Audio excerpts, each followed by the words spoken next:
Hello guys, so today I want to talk about this book, Saman by Ayu Utami. So this book was originally written in Indonesian and it was translated into English by Pamela Allen. This book is about 200, no, this book is about 180 page long. and that is pretty short, I would say, for a lot of people. I think for me it's mid-length, but I finished it within a day, well, more like 1.5 days, which is kind of um, uh, something that seldom happens to me because I usually would take like a week to finish like 180 page book. This book was great. I absolutely devoured the heck out of it because the writing is so compelling. The story is so compelling. So Saman takes place in Indonesia and the story is set from the 60s all the way to the 90s, which if you may or may not know, but that also happened to be around the same time when President Suharto was the ruler in Indonesia, and the political atmosphere at that time can be sort of described as kind of tense and authoritarian. So that definitely paints a lot of the atmosphere that much of the atmosphere that we are going to see in this book. So it is not going to be like a super happy, cheery book. Someone I am not exactly sure. Personally, I don't really know who the real protagonist of this book, or I think maybe it's more accurate to say that this book does not have a strictly one particular protagonist. It is about the lives of kind of like the experiences of multiple characters whose paths just sort of cross one another. So Saman has a few characters, like I said, and the first one is the eponymous character Saman, who is formerly a Catholic priest, but because of something harrowing that has happened to him in while he was doing some work, some of his priestly work in Sumatra, he eventually leaves the priesthood and becomes an activist, a radical one at that. So yeah, he's one of the characters. Saman is not his original name. He has another name before, but he changes his name to Saman after he becomes an activist. So the other characters that play important parts in this book are four women. One of them is Laila, who is a photographer, and when she's introduced in this book, we see how she has certain feelings about a man, which sort of shows her kind of fairly open attitude towards expressing her attraction towards another man. We have also other characters who are Lila's friends. All these four women are friends with each other. We have Yasmin, who is I think she's a lawyer. We also have Shakuntala, who is a dancer, and also another woman whose role is not very big in this book. Her name is Chok, who is a hotel owner.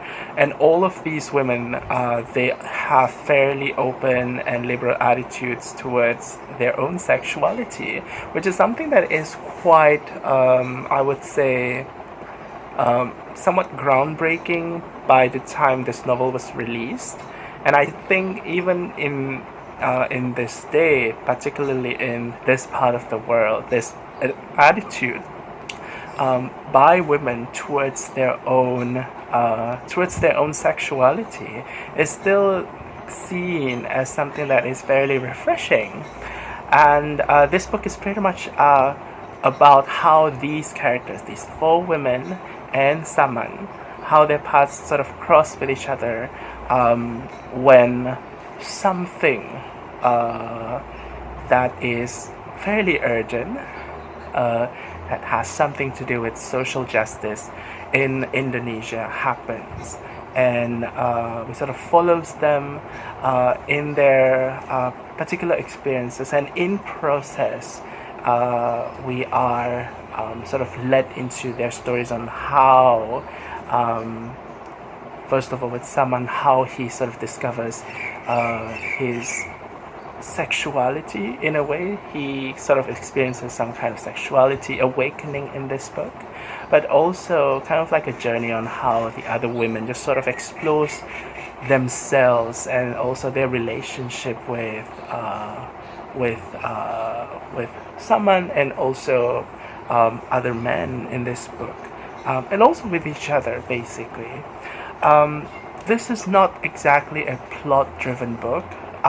There is a particular event that sort of instigates how these characters end up meeting each other. Well, more like these, the group of four women and someone meet each other, which is something that has to do with a particular accident at an oil rig that would eventually lead to some kind of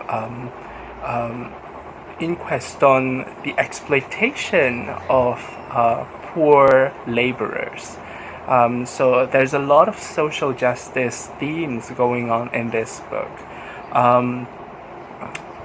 So if you are interested in stories that deal with social justice issues, I think this book would definitely be very interesting for you. As for the writing, I think it is very, very sensual. It is very evocative. When you read the way that, the way the words are arranged, it really conjures this image of mysticism, I would say. This sort of mysterious kind of, but not exotic imagery that makes you feel like you're in a place that is very vividly shown to you, and you can easily just sort of imagine you being inside this novel, because a lot of the descriptions are really vivid. Not all of the descriptions are about things that are good and beautiful. There are also things that are fairly horrible happening in this book. There are a lot of murders, a lot of tortures and sexual assaults. All of those things are included in this book as well. So if you are uncomfortable with those themes, that is something that you might want to consider. I also include some other trigger warnings in for this book in the description box below, so you can check that out as well. But yeah, the writing is really sensual. As far as the exploration of sexuality in this book, which is another important thing, especially the sexuality of women, that aspect is also very very vivid and unflinching, I would say. The writer definitely does not hold back on the descriptions of sexuality, but it is not done in a way that is forced or for shock value, but rather they feel more organic. They feel like they fit the story. They really contribute to the plot, to the characters, to the atmosphere of this book. So they all just really fit very nicely with one another. But I really like the way that sexuality, particularly female sexuality, is explored in this book, and you can certainly feel a lot of passion in regards to this how sexuality is seen by the contemporary society, as shown in this book. You could definitely see the kind of this kind of pushback that both sides are giving. those who hold more conservative views on sexuality, but also and also those who have a more open-minded attitude towards it. Another thing about this book is that different parts of it are written in different styles. You have epistolary format, you also have traditional prose format, and you also get different parts in different voices. Some of them through first-person narration, some of them through third-person omniscient narration, and also, again, with epistolary format, you know how it is. You also have email formats, which is really interesting. So I think those different styles and forms used in this book really makes the reading it very exciting, and it was no surprise that this book was a page turner for me. So I guess that's all I'm gonna say about this book for now. Let me know if you are interested in reading this book. Not that I'm gonna give it away. But I really do think that this book is just so wonderful.